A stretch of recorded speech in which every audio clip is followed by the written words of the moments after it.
ప్రధాని అధ్యక్షతన కేంద్ర కేబినెట్ సమావేశం 5 రాష్ట్రాల ఎన్నికల ప్రస్తావనపై మంత్రివర్గంలో చర్చ.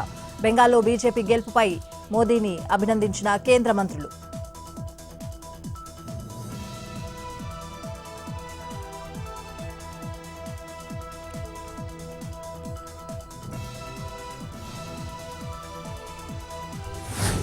బెంగాల్లో బీజేపీకి అనుకూల పరిస్థితి లేదు. ఓట్ చోరీతోనే గెలిచిందన్న మహేష్ కుమార్ గౌడ్. తెలంగాణలోనూ ఓట్ చోరీ చేసే ప్రమాదముందన్న PCC chief.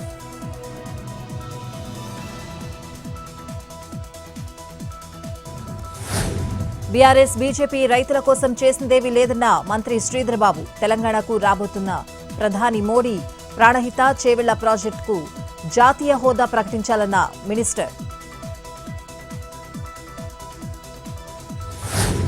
Revanth సర్కార్పై KTR fire. మొక్కజొన్న రైతులను ఇబ్బంది పెడుతోందని ఆగ్రహం. ఇలాగే అన్నదాతలను ఇబ్బందులు పెడితే ఉద్యమం చేస్తామని వార్నింగ్.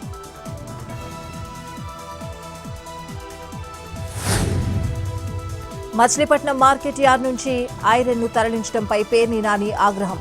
పేదల సొంతింటి కలను నిర్వీర్యం చేసేలా కూటమి ప్రభుత్వం వ్యవహరిస్తోందని విమర్శలు. గృహ నిర్మాణ శాఖ ఎండీ ఆదేశాలు లేకుండా ఎలా తరలిస్తారని ప్రశ్న.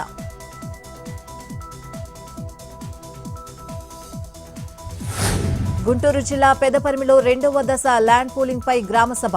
ఎకరానికి 1500 గజాల ప్లాట్లు ఇవ్వాలని రైతుల డిమాండ్. గత హామీలు అమలు కాలేదని అసంతృప్తి.